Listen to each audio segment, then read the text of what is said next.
علی بھائی پاکستان اگلے 100 سال ترقی کی طرف بڑھتا ہوا نظر نہیں آ رہا. جمہوری نظام سے بہتری آئے گی یا خلافت سے؟ میرے بھائی نہ خلافت سے کچھ ہونا ہے نہ ڈیموکریسی سے کچھ ہونا ہے. وہ غامدی سا والی بات ہے. ہم نے کافروں کے رول بھی ایمانداری سے اپلائی کیے ہوتے ہیں نا تو اس کی برکات بھی نظر آ جاتی. جب قوم کے چھوٹے سے لے کر بڑا تک ہر شخص دوسرے سے قربانی مانگ رہا ہے, خود کوئی قربانی کرنے کے لیے تیار نہیں ہے, تبدیلی کہاں سے آنی ہے میرے بھائی؟ کبھی نہیں آنی. یہ جتنے لوگ آ کے آپ کو غریبوں کا درد بتا رہے ہیں, ان سے یہ پوچھیں کہ تم لوگ کیوں اتنے بڑے بڑے محلات میں رہ رہے ہو؟ کیا امریکہ کا پریزیڈنٹ 300 کنال کے گھر میں رہتا ہے؟ بتائیں. کیا امریکہ کے پریزیڈنٹ کی زمینوں میں کئی گھنٹوں تک ٹرین چلتی رہے اور اس کی زمینیں ختم نہ ہو؟ کیا امریکہ کے پریزیڈنٹ نے پورا سٹی اپنا آباد کیا ہوا ہے جس میں ہاسپٹل اپنی ساری فیملیز رہ رہی ہیں؟ میں نے ساروں کے نام لے دیے بغیر نام لیے. تقریریں ان کی سنیں, پھر سے پوچھے تم سب لوگ 70 سال کے ہو چکے ہو, سارے ہو چکے ہیں 70 سال کے آلموسٹ. ہمارے جتنے پولیٹیکل لیڈرز ہیں اس وقت بڑے, نواز شریف صاحب, زرداری صاحب, مولانا فضل الرحمان صاحب, عمران خان صاحب, ان سے پوچھو کہ اب تم نے کتنا عرصہ زندہ رہنا ہے یار. چلو 100 سال کیلکولیٹ کر لو, ویسے تو مجھے نہیں لگتا ان میں سے کوئی 100 پہ پہنچے گا. 100 کے حساب سے کیلکولیشن کر کے اپنا پورا معاملہ رکھ لو, باقی دے دو نا یار. قوم کا درد سینے میں ہر دوسرے دن دودھ اترا ہوتا ہے اس قوم کے لیے آپ کے, ٹھیک ہے؟ تو یار اپنی جیب ڈھیلی کرو نا, خود اپنا لیونگ سٹینڈرڈ تھوڑا سا نیچے لے آؤ اور وہ مال اللہ کی راہ میں خرچ کرو. ہم نہیں کہتے کہ تم پاکستان کی اسٹیٹ بینک کے پاس وہ مال رکھواؤ, نہیں, خود اپنے ہاتھوں سے خرچ کر دو, جہاں بہتر سمجھتے ہو لگاؤ. ایک ایک جلسے پہ ان کے 10 15 کروڑ روپیہ لگ رہا ہے اور نکل رہا کیا اس میں سے؟ چند ٹی وی اینکرز کی نوکری کہ وہ اس جلسے میں ہوئی ہوئی تقریر کو ڈسکس کریں گے. وہ سرکار تقریر آپ گھر بیٹھ کے کر لیں سوشل میڈیا کے ذریعے, تب بھی آپ کی تقریر جو آپ نے بونگیاں ارشاد فرمانی ہیں وہ ڈسکس ہوں گی.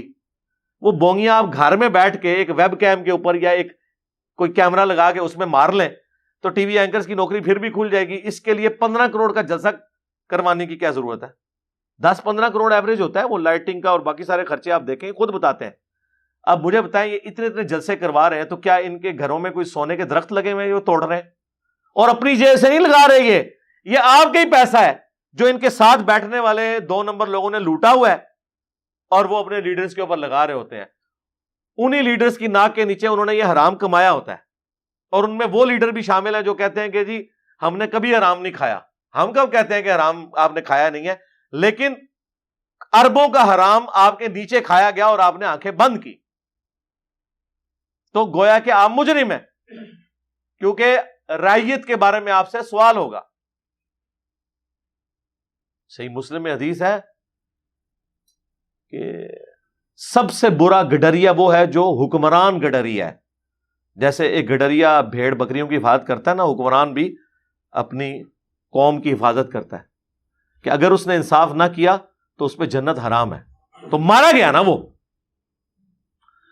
یہاں اگر وہ حفاظت نہیں کر سکا تو اس کی بکری ماری جائے گی, لیکن حکمران اگر رعایا کی حفاظت نہ کر سکا تو حکمران مارا گیا, وہ جہنمی ہو گیا.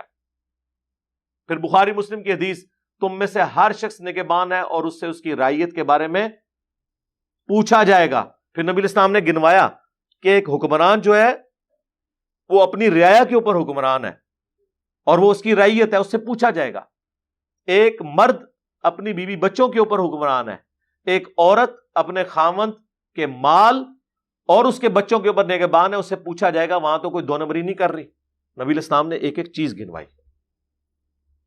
تقریروں میں آپ سن لیں جی حضرت عمر نے فرمایا تھا دریائے فرات کے کنارے کتا بھی بھوکا مر گیا, مجھ سے پوچھا جائے گا.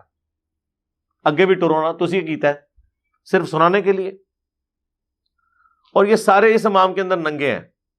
آپ کی عقیدت کسی کے ساتھ وابستہ ہوگی, آپ کو اس کے بارے میں نہیں پتا ہوگا, اور اس کی معصوم شکل سے اور معصوم تقریروں سے آپ دھوکہ کھا کے سمجھ رہے ہوں گے کہ نہیں یہ بندہ اچھا ہے, لیکن حقیقت یہ ہے کہ سب کا پول کھل چکا ہے. ہمیں تو خیر پہلے ہی پتا تھا، آپ کو کچھ عرصے بعد پتا چلتا ہے. وہ ہمیں کوئی لوگ کہہ رہے ہوتے ہیں جناب کہ جی آپ نواز شریف صاحب نے اتنا ڈیلیور کیا اس نیشن کو، آپ عمران خان کے ساتھ نواز شریف کا نام کیوں لیتے ہیں؟ اچھا، عمران خان صاحب کے ماننے والے کہتے ہیں آپ ان چوروں کے ساتھ عمران خان صاحب کا نام لے رہے ہیں. اور مولانا فضل الرحمان صاحب کے ماننے والے کہتے ہیں جناب آپ ایک عالم دین جس کی اتنی بڑی کنٹریبیوشن ہے، لاکھوں علماء اس کے مرید ہیں، ہزاروں مدارس اس کے انڈر ہیں، آپ ان لوگوں کے ساتھ مولانا فضل الرحمان صاحب کا نام لیتے ہیں. وہ سارے اپنے لیے وہی عقیدتیں رکھتے ہیں. باقی میں آپ کے ساتھ یہ ایگری کرتا ہوں کہ فرسٹ ٹائم مجھے اب یہ لگ رہا ہے کہ شاید پاکستان مستقبل قریب، شاید میں اپنی زندگی میں بات کروں گا، مجھے نہیں لگتا کہ یہ دوبارہ سے جس لیول تک کینسر پھیلا ہے یہ ریکوری ہوگی. اس کے پیچھے ریزن یہ ہے، میرے منہ میں خاک، اللہ نہ کرے کہ ایسا ہو، لیکن ظاہر ہے جب کوئی مریض وینٹیلیٹر کے اوپر چڑھ جاتا ہے اس کے بعد اگر ڈاکٹر آ کے آپ سے یہ کہیں کہ یار یہ اب میڈیکلی آلموسٹ 5% اس کا دماغ چل رہا ہے، کچھ عرصے بعد تو اس کی ڈیتھ ہو جائے گی، وینٹیلیٹر سے ہم ہٹا لیں گے، تو ظاہر ہے وہ آپ ڈاکٹر کو آپ یہ تو نہیں کہتے کہ بندہ تو مارتا ہے، ہر بندے نے مرنا ہے. پاکستان کے ساتھ جو کچھ 70 سالوں میں اشرافیہ سے لے کے نیچے تک لوگوں نے کیا، اس کا اینڈ رزلٹ یہی نکلنا تھا. بچپن سے ہر بندہ ایک محاورتاً جملہ بولا کرتا تھا، دیکھیں جی پاکستان پہ اللہ کا خاص کرم ہے، ہر بندہ ہی کھا رہا ہے اور مکدا نہیں. ہوں مک گیا نا، لگ گیا تھا نا پتا، بھوک پئی ہے نا. ایک قسط نہ دے آپ کو آئی ایم ایف، آپ اپنی فوج کی سرکاری ملازمین کی تنخواہیں نہیں دے سکتے، پینشنیں نہیں دے سکتے. اب مجھے بتائیں جب آپ ملینز آف پیپل کی تنخواہیں اور پینشنیں نہ دیں تو مارکیٹ میں جتنی دکانیں ان سے خریداری کون کرے گا؟ وہ بھی مارے گے. کروڑوں لوگ، سری لنکا کا حال آپ نے دیکھ نہیں لیا. اب آج میرا حال ہے آئی ایم ایف کی ٹیم نے وہاں جانا ہے، یا کل منڈے والے دن جانا ہے، اور وہ کہہ رہے ہیں ہمارے پاس اب قسط اتارنے کے لیے کچھ نہیں ہے، آپ ہمیں ویسے کوئی فی سبیل اللہ ہی کچھ دے دیں. اب ظاہر ہے وہاں پہ تو آپ کو پتا ہے ایک سول وار والا سلسلہ شروع ہو گیا. حالانکہ سری لنکا کا لٹریسی ریٹ اس پورے ایریے میں سب سے زیادہ ہے، لیکن وہ تھیندے تھین جانا بندہ.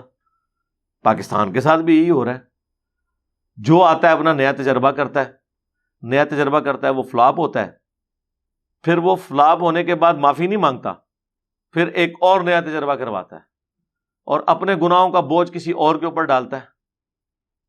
اب یہ اس وقت جو موجودہ حکومت ہے جس نے جاتے جاتے یعنی جنہوں کہتے ہیں کہ اڑدا تیر جڑا بغل ہی لے لیا. رات کو میں عمران خان صاحب کا پروگرام دیکھ رہا تھا آفتاب اقبال صاحب کے ساتھ، تو دیکھیں انہوں نے تو بڑی اچھی بات کی ہے، اگرچہ وہ پریکٹیکلی ہمیں پتا ہے کہ اس کے پیچھے حقیقت کیا ہے، چلے ہم اس نظام رکھتے ہیں. انہوں نے کہا کہ جی اگر یہ کہتے ہیں کہ یہ بیڑا غرق میں نے کیا ہے یا میری وجہ سے ہوا ہے، تو میں تو کہہ رہا تھا مجھے نہ نکالو، میں تو یہ کہہ رہا تھا. وہ کہہ رہے ہیں میں نے شوکت ترین صاحب کو بھی بھیجا نیوٹرلز کے پاس کہ مجھے نہ نکالو، میری مدد کرو، مجھے نہ نکالو. تو اسی لیے میں نے بھیجا تھا تاکہ میں اس چیز کو ہائی لائٹ کروں کہ اکانومی نیچے آ جائے گی. اور وہ کہتے ہیں کہ اگر یہ میری وجہ سے ہونا تھا تو مجھے تو خود بھاگنا چاہیے تھا نا، اگر میں نے آئی ایم ایف سے کمٹمنٹ کی ہوئی تھی. جی سر آپ نے کی ہوئی تھی، اب آپ نہ یہ کام کریں یار، کیوں آپ ہماری زبان کھلاتے ہیں؟ تو کہتے ہیں ٹھیک ہے میں اس کا بوجھ اٹھا لیتا، لوگوں نے مجھے گالیاں دینی تھی نا. اب یہ بات ان کی لاجیکل درست ہے.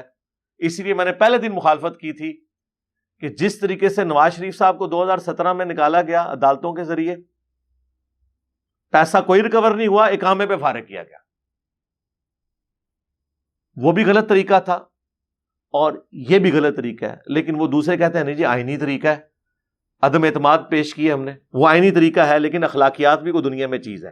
دوسری طرف آپ چارٹر آف ڈیموکریسی میں ایگری کیے ہوئے ہیں کہ ہم کسی کی حکومت نہیں گرائیں گے، تو کیا یہ چارٹر آف ڈیموکریسی کے تحت یہ جرم نہیں تھا عدم اعتماد پیش کرنا؟ کنٹینیوشن ہونے دیں، 5 دفعہ اسمبلیاں 5 سال پورے کریں، آپ اس کا رزلٹ دیکھ لیں گے. انڈیا میں 40% پارلیمنٹیرین کرپشن میں ڈوبے ہوئے ہیں، لیکن انڈیا اوپر جا رہا ہے. کیونکہ تسلسل ہے پالیسیز کا. ہم کہتے ہیں 2 چارٹر آپ لکھ دیں, ایک چارٹر آف ڈیموکریسی, تمام جماعتیں, کسی کی حکومت نہیں آپ گرائیں گے, 5 سال عوام فیصلہ کریں کہ اس کو اگلی حکومت دینی ہے نہیں. اور دوسرا چارٹر آف اکانومی, جو اکنامک پالیسیز بنے گی وہ مل بیٹھ کے ہوں گی, حکومت جس مرضی پارٹی کی ہو لیکن مل بیٹھ کے ایک چیز ڈیسائیڈ ہوگی, چاہے کسی پارٹی کی گورنمنٹ آئے, ملک کی پالیسیز ویسے ہی چلتی رہے. جس طرح یہ FATF کے چکر میں ہوا ہے نا, سب بیٹھ کے انہوں نے چلایا نا, تو انشاءاللہ تعالیٰ اب امید ہے کہ ہم, ابھی ان آفیشیل خبریں تو آ گئی ہیں کہ گرے لسٹ سے انشاءاللہ نکل جائیں گے, وائٹ میں آ جائیں گے, تو فائدہ ہوتا ہے اس طریقے سے. تو یہ 2 چیزیں کر لیں اور معاملات کو آگے لے کے چلیں. باقی عمران خان صاحب تو اپنی جگہ بالکل ٹھیک کہہ رہے ہیں, لیکن وہ جو ان کا انٹرویو تھا, وہ اس میں اس پورے انٹرویو کی تھیم یہی نکلی ہے کہ یہ عمران خان صاحب کو امریکہ نے نہیں نکالا, نیوٹرلز نے نکالا ہے.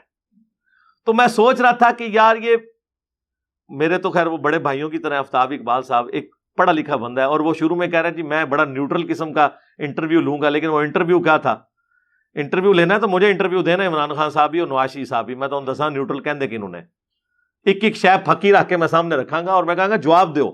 یہ 2 سٹیٹمنٹس بیک وقت کس طرح, جیسا مولویوں کہتے ہیں نا, یہ دیکھو یہ دیکھو, ایک طرف کہہ رہا ہوں میں نے نیوٹرلز کو کہا کہ ہماری گورنمنٹ نہ گرنے دے, تو اس کا مطلب پتہ کیا ہے, نیوٹرلز نے گرائی ہے, پھر امپورٹڈ حکومت والا یہ نعرہ جعلی ہوا, اور یہی مطلب لیا جا سکتا ہے. دوسرا مطلب اگر آپ نے لیا تو اس کا مطلب یہ ہے کہ نیوٹرلز نے امریکہ کے ساتھ مل کے آپ کو نکالا, مراد یہ کہ ہماری فوج نعوذ باللہ امریکہ کی ایجنٹ ہے. تو یہ تو عمران خان صاحب کبھی نہیں کہیں گے, چاہے وہ دل میں مانتے بھی ہوں, زبان سے نہیں کبھی کہیں گے. تو جب زبان سے نہیں کہہ رہے تو پھر لیڈرشپ ہی کوئی نہیں. اور یہ ایسا ہے بھی نہیں ہے کہ ایسا اس طریقے سے ہوا ہے. وہ رات کو جو انہوں نے انٹرویو میں مارا ہے نا, وہ وہی ہے, واقعی نیوٹرل سے ہی نکالا ہے. یہ بات ٹھیک ہے بھائی, اب دونوں باتیں تو درست نہیں ہو سکتی نا. اور رات کو تو اس نے وہ قاسم سوری جو ہے, بعض کا تو مجھے اتنا غصہ آتا ہے کہ میرا دل کرتا ہے وہ جو آخری چھوٹی والی یہ ہے ختم کر دوں اس کے نام کے ساتھ سے.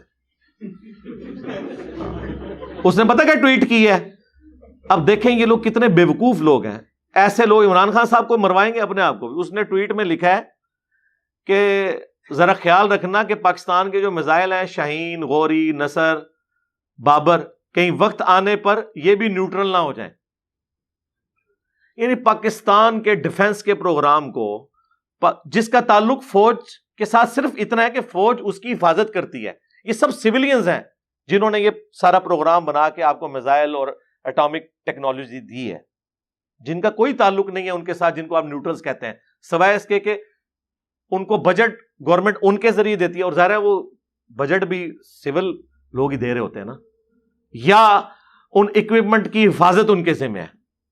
اب آپ ڈیفنس کے اداروں کو بھی تختہ مشق بنائیں گے. کبھی آپ یہ سٹیٹمنٹ دیں گے کہ جی یہ امپورٹڈ حکومت لانے سے بہتر تھا کہ پاکستان پہ ایٹم بم مار دیا جاتا. اس طرح کی لینگویج کوئی اپنے ملک کے بارے میں استعمال کرتا ہے. کبھی آپ یہ کہیں کہ جی ہم اس سے بہتر ہے کہ ہم افغانستان میں چلے جائیں اس کو چھوڑ کے, اور یہ کون ایک صوبے کا وزیر اعلیٰ کہہ رہا ہے. یہ ان لوگوں کا آپ انٹلیکچوئل لیول دیکھیں.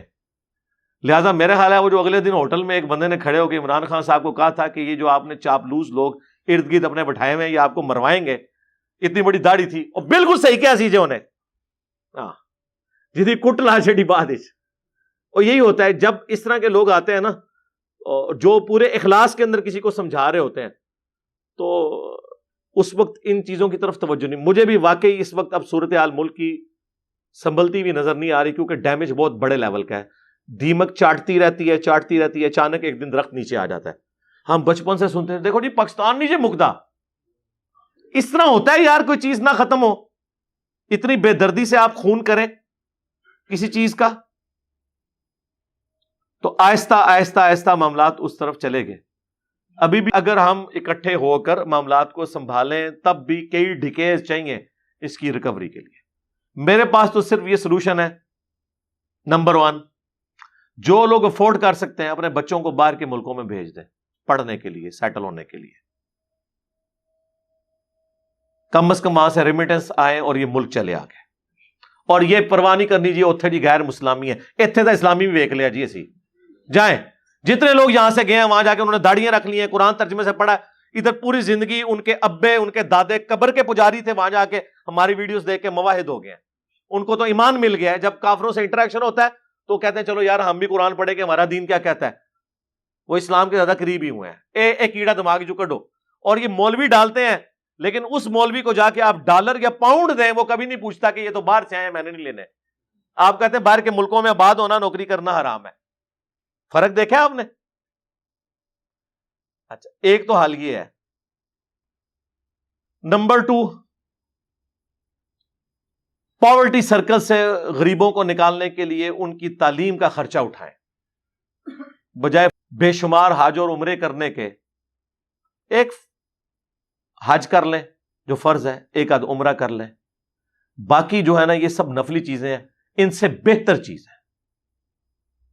تو بجائے ان نفلی کاموں میں اپنے مال کو لگانے کے, آپ اس سے بہتر کام میں لگائیں کہ کسی غریب کا خرچہ اٹھا لیں.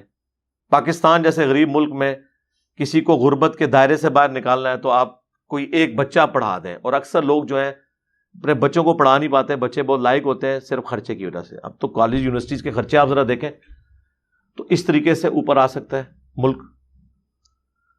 نمبر 3 یہ ہے کہ آپ جتنی کوشش کر سکتے ہیں اللہ کی راہ میں خرچ کریں, اپنے غریب لوگوں کے اوپر پیسہ لگائیں, بجائے مڑ مڑ کے اپنے لوگوں کو ہی خرچ کرنے کے. آپ کے گھروں میں جو کام کرنے والے ہیں, آپ کے جو رشتہ دار ہیں, آپ کے محلے دار ہیں, تھوڑا بہت جو آپ ان کو سپورٹ کر سکتے ہیں وہ سپورٹ کریں, اپنے ساتھ شیئر کریں. اس بری صورتحال میں بھی میں آپ کو بتا دوں, یہ ملک صرف غریب اور middle class, lower middle class کے لیے اس وقت مشکل بنا ہوا ہے.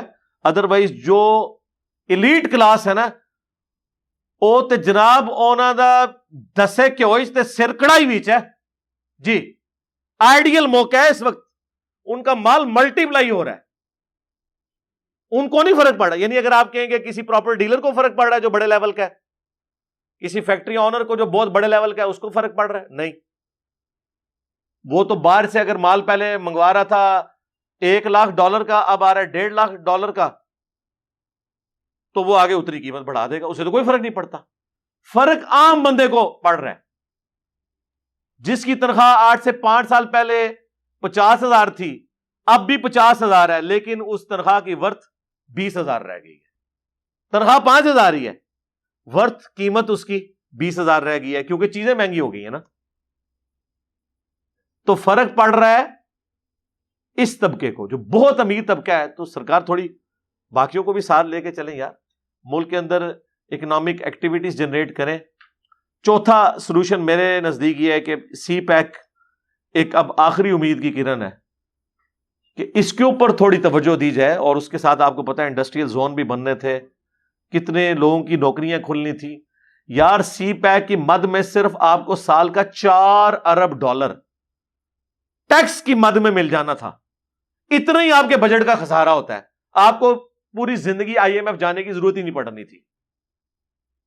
$4 ارب بغیر کچھ کیے ہوئے ملنا تھا. صرف یہاں سے جو ٹریڈ ہونی تھی نا, اس کے جو ٹیکسز ہیں, جو کرایہ آپ نے وصول کرنا تھا, وہ آپ کو ملنا تھا. اس کو بھی آپ نے دیکھا کس طریقے سے سازش کر کے معاملات کو چلایا گیا. تو دلیری تو دکھانی پڑے گی نا, اور کال اور فیل میں تضاد نہ ہو. اور میں تو کہتا ہوں اب یہ جو بڑے بڑے میٹرز ہیں نا, ان کو تو کیمرے میں ڈسکس کریں تاکہ ماننے والوں کو اپنے لیڈرز کی 2 نمبریاں پتہ چل جائیں. یہ اتنے بے ایمان اور 2 نمبر لوگ ہیں, میڈیا کے سامنے آ کے اور سٹیٹمنٹ دیتے ہیں, اندر سے انہیں بھی پتا ہوتا ہے یہ معاملہ اس طرح نہیں ایسے تھا. لیکن یہ اگر میڈیا پہ آ کے مخالفین بھی ان کے بیٹھے پوائنٹس ڈسکس کریں تو آپ کو سب کی 2 نمبری کھل جائے گی. ڈاکومنٹیشن تو ہوئی بھی ہے نا. یہاں بات کر رہے ہوں گے ہم رشیا سے تیل لے رہے ہیں, ادھر رشیا کا سفیر کہہ رہا ہوگا جناب ہمارے ساتھ تو کوئی ایسی بات ہی نہیں ہوئی ہے, نہ کوئی ایگریمنٹ ہوا ہے. ہاں ایک لیٹر ہے, وہ بھی آخری دن کسی نے لکھ دیا تھا گونگلوں سے مٹی جھاڑنے کے لیے. اور جس نے لیا تیل دیکھیں کیسا تیل نکالا ہے اس کا, انڈیا کا. عربی جو کبھی گستاخانہ عبارتوں پہ منہ نہیں کھولتے, کبھی فرانس کا بائیکاٹ نہیں انہوں نے کیا, کبھی ہالینڈ کا نہیں کیا جنہوں نے حکومتی لیول کے اوپر رسول اللہ کے خاکے بنوائے. ایک جملہ نہیں یہ بول سکے, ان کی پروڈکٹس کا بائیکاٹ نہیں کیا. انڈیا کے ایک ٹی وی ٹاک شو میں ایک عورت نے, ایک مسلمان نے ایک بکواس کی, اس کے جواب دیتے ہوئے اس نے بکواسیات کی, اس بات کو اٹھا کے جس کے بعد اس نے معافی بھی مانگی, اس پہ مقدمہ بھی ہوا, اس کو اتنا ہائی لائٹ کیا کہ پروڈکٹس کا بائیکاٹ کر دیا. تو آپ کو سمجھ آنا چاہیے کہ گھال وچ کوئی اور ہے پیچھے. پھر آپ کو پتا ہے وہ ہیں جن کو عمران خان صاحب امپورٹڈ کہتے ہیں. ٹھیک ہے, تو بہت بڑے لیول کی گیم ہو رہی ہوتی ہے. یہ اتنا آسان معاملات کو لے کے چلنا نہیں ہوتا. بہرحال ان تمام چیزوں کے باوجود ہم نے تو یہیں پہ رہنا ہے. علادہ بات ہے, جو ہمیں محب الوطنی کے درس دے رہے ہیں, جو ہمیں ملی ترانے سنا رہے ہیں, ان سب کے پاس ڈبل نیشنلٹیز موجود ہیں.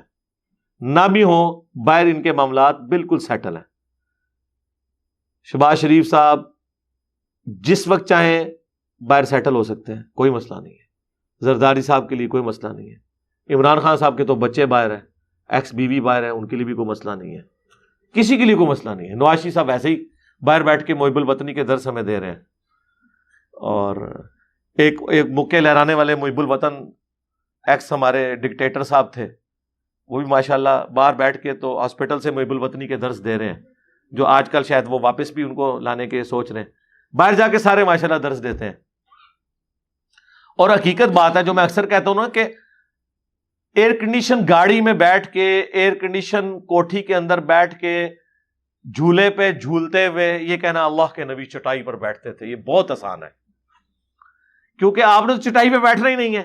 اسی طریقے سے ہمارے پولیٹیکل لیڈرز کے لیے اس طرح کے بھاشن دینا, ہمارے ریاستی اداروں کے بڑوں کے لیے ریٹائرمنٹ کے بعد عیاشی کی زندگی گزارتے ہوئے یہ کہنا کہ پاکستان ہی ہمارا اوڑھنا بچھونا ہے, ہم نے اسی مٹی میں مرنا ہے. ٹھیک ہے, وہ صحیح کہہ رہے ہوتے ہیں, مرنے کے بعد لاشیں ہی ادھر آتی ہیں, وہاں نہیں دفناتے, اس لیے وہ کہتے ہیں کہ اسی مٹی میں مرنا ہے. اس مٹی میں جینا نہیں ہے, مرنا ہے. اور تمہارے جنازے ہم نے پڑھنے آ کے ادھر, اور جدھر تم نے پوری زندگی گزارنی ہے وہاں کسی نے تمہارا جنازہ نہیں پڑھنا. وہ جینا مرنا اس مٹی کے لیے نہیں ہوتا, صرف مرنا ہی ہوتا ہے. اور بھی مرنے کے بعد یا حالت نزع میں, یا جب ڈاکٹرز جواب دیتے ہیں, آپ کو جو ہے نا کہانیاں کرا کے رکھی ہوئی ہیں. تو اب اس میں ایجوکیٹ ہونے کی ہمیں بھی ضرورت ہے, ہمیں بھی پتہ چل جانا چاہیے. باقی ان تمام چیزوں کے بعد اسی سسٹم میں رہ کے آہستہ آہستہ لوگوں کو ایجوکیٹ کریں, انشاءاللہ تعالیٰ بہتری آئے گی انشاءاللہ. بینک سے سودی قرض پر خریدی کی گاڑی کا سود کیسے ختم کیا جائے؟ کوئی طریقہ نہیں ہے جی, یہ لینے سے پہلے پوچھنا تھا نا. آپ تو بھگتے ہیں, اے نہ کہی ہوگے آیا جے غوری. ہاں, کیسے جاہل لوگ ہیں یار, کہ جی آئی ایم ایف نے ہم سے قرضہ مانگا تو اسی کہنے سے آیا جے غوری. تو آڈے غوری اللہ دے بندو ایک سینکشن لا دینا تو آڈے مرے اور زندہ سارے بابے نکل کے بھی نا اس ایشو کو ایڈریس نہیں کر سکتے. کیڑی جگہ بیٹھے ہوئے ہو تسی اللہ دے بندے ہو. آپ لوگ سمجھ رہے ہیں کہ ایک گاڑی جس کا انجن خراب ہو گیا اسے آپ پینٹ کر کے چلا لیں گے دعائیں پڑھ کے, یا وہ پٹرول کے اوپر آپ پڑھ کے سورۃ الکوثر اتنی دفعہ پھونک دیں گے اور وہ اتنا عرصہ چلے گی. اس طرح نہیں ہوتا. دنیا کو اللہ نے ان چیزوں کے ساتھ جوڑا نہیں ہوا یار, دنیا اللہ نے اسباب کے ساتھ جوڑی ہوئی ہے. تو جب یہ آپ نے سودی قرضہ لیا تو اب آپ نے سود اتارنا ہے ان کا. یہ نہیں کہنا کہ جناب سود تو اسلام میں حرام ہے تو ہم نے نہیں دینا. ہاں, وہ آپ کو دینا بھی ہوگا, اس کا گناہ بھی آپ کو کاٹنا ہوگا, اس کے اوپر توبہ کرنی ہوگی, چونکہ آپ کمٹمنٹ کر چکے ہیں نا. پہلے پوچھتے ہیں نا تو ہم منع کرتے ہیں نا. پاکستان سودی نظام معیشت سے کیسے آزاد ہو سکتا ہے؟ بہت ٹائم چاہیے میرے بھائی. اس کے لیے یہ چیز ضروری ہے کہ ہماری اپنی اکانومی مضبوط ہو. سودی نظام سے ہم کیسے آزاد ہوں گے جب ہمارے پورے کے پورے معاملات قرضے کے اوپر چل رہے ہیں. یہ سود اس لیے ہمیں لینا اور دینا پڑتا ہے نا کہ ہمارے پاس پیسے ہی جنریٹ نہیں ہو رہا ملک کے اندر. سودی قرضے ہم اٹھاتے ہیں, اسی سے ہم اپنے فوجیوں کی بھی اور باقی سرکاری ملازمین کی تنخواہیں بھی دیتے ہیں. انٹرنل ڈیٹ بھی اٹھایا ہوا ہے بینکوں سے, ایکسٹرنل ڈیٹ بھی اٹھایا ہوا ہے. تو یہ پورے کا پورا یہ نظام ایک دن میں نہیں ٹھیک ہوگا. یہ تو بھوک پڑی ہوئی ہے نا اصل میں, آپ یہ سمجھیں. یہ سوال اگر سعودی عرب میں کوئی کرے تو جن کی اکانومی اتنی مضبوط ہے, جن کے پاس نیچرل ریسورسز اتنے زیادہ ہیں, آپ دیکھیں ان کو بھی اندازہ ہوا ہے کہ تیل کچھ عرصے بعد ظاہر ہے نان رینیویبل ریسورس ہے نا, یہ تیل ختم تو ہو جانا ہے, تو وہ اب دوسری چیزیں کر رہے ہیں. اندازہ کریں گندم سعودی عرب ایکسپورٹ کر رہا ہے اور پاکستان امپورٹ کر رہا ہے فخر کے ساتھ کہ ہم رشیا سے گندم لینے والے ہیں. میں کہ کمائے ہوتے ہیں. رشیا برفانی علاقہ وہ آپ کو گندم دے رہا ہے اور دنیا میں سونے کی چڑیا سب کانٹیننٹ کا علاقہ جسے پوری دنیا کو گندم دینی چاہیے وہ گندم لے رہا ہے. یہ آپ اندازہ لگا لیں. تو سعودی عرب نے دیکھیں اپنے الٹرنیٹو چیزیں سبزیاں اگانا شروع کر دی ہیں. سائنٹیفکلی انہوں نے گوروں کو ہائر کر کے, کوئی ادھر کوئی بابا نہیں جسے کوئی نگاہ ماری ہے, لیکن دیکھیں کیا انہوں نے کھیت اگا لیے ہیں وہاں پہ. پوری ڈاکومنٹریز ہیں کہ کس طریقے سے انہوں نے اس چیز کو کیا ہے. پہلے سیٹلائٹ امیجز لی ہیں, ان کو بتایا گیا کہ ان علاقوں میں کسی زمانے میں سمندر ہوتے تھے, اب یہاں کے اوپر ریگستان ہے, لیکن اگر آپ یہ یوں کر لیں, اتنی زمین نیچے کھول لیں, اتنی مٹی نکل آئے گی, اور آپ وہاں پہ فلڈ واٹرنگ نہ کریں بلکہ بارش کی طرح تھوڑا سا پانی برسا دیں. بارش بھی تو ایک دفعہ ہی ہوتی ہے نا, اور فصل نکل آتی ہے. یہ جو ہم نے اتنا پانی کا دھانا کھولا ہوتا ہے یہ ضرورت ہی نہیں ہے, پانی ہم ضائع کر رہے ہوتے ہیں. تو اس طرح انہوں نے کر کے دیکھ لیں, کیا کچھ نہیں اگا لیا. اسپین چند سال پہلے کی بات ہے کہ انہوں نے زیتون کی وہاں پہ درخت لگانے شروع کیے موٹر وے کے آر پار 500 کلومیٹر تک. آج دنیا میں سب سے بڑا ایکسپورٹر ہے وہ زیتون کے تیل کا, اور کتنی مہنگی آئٹم ہے. پاکستان میں تو اس سے زیادہ, ویسے پاکستان میں بھی اب ماشاءاللہ کو معاملات بہتر ہونا شروع ہیں, لیکن ظاہر کمٹمنٹ کوئی نہیں نظر آتی کسی کی بھی. وہی میں نے کہا, جب تک آپ چارٹر آف ڈیموکریسی اور چارٹر آف اکانومی نہیں لکھتے یہ ملک سیدھی پٹری پہ چل نہیں سکتے. کہ دنیا میں جو مرضی حکمران آ جائے پاکستان کے اندر, وہ ان دو چیزوں سے نہ ہٹ سکے, وہ پابند ہو اس کا, اور اسے انشور کرے جوڈیشری کہ خبردار کوئی چیز وائلیٹ کی اٹھا کے پرے ماریں گے تمہیں بھی اور تمہارے کیے ہوئے کسی ڈیسیژن کو. اس کے اوپر آپ فکس کر لیں چارٹر آف ڈیموکریسی اور charter of economy. Charter of democracy یہ کہ کوئی حکومت نہیں گرائی جائے گی جب تک 5 سال پورے نہ ہو جائے, اور چارٹر آف اکانومی یہ کہ جو فائنینشیل مستقبل کے لیے ہم نے پلان کرنا ہے 20-25 سال کے لیے, وہ ساری جماعتیں مل کے کریں, کہ حکومت کوئی بھی آ جائے وہ اس کو لے کے چلے گی. یہ نہیں ہے کہ اب موٹر وے نواز شریف نے شروع کیا ہے, بے نظیر آئی ہے تو اس نے روک کے اس کو کچھ عرصے کے لیے روک لیا ہے. نہیں, یہ کام نہ ہو. اگر ایک پروجیکٹ اچھا ہے اس کو آگے لے کے چلا جائے. اگر صحت کارڈ کا ڈیسیژن عمران خان صاحب نے کیا ہے, اب جو بعد والے ہیں وہ کہیں نہیں جی ہمارے پاس تو پیسہ ہی نہیں ہے. ہاں, تمہارے پاس پیسہ جو ہے لوگوں کو عیاشیاں کروانے کا موجود ہے, غریب آدمی کے علاج کے لیے پیسہ نہیں ہے تمہارے پاس, ختم کریں.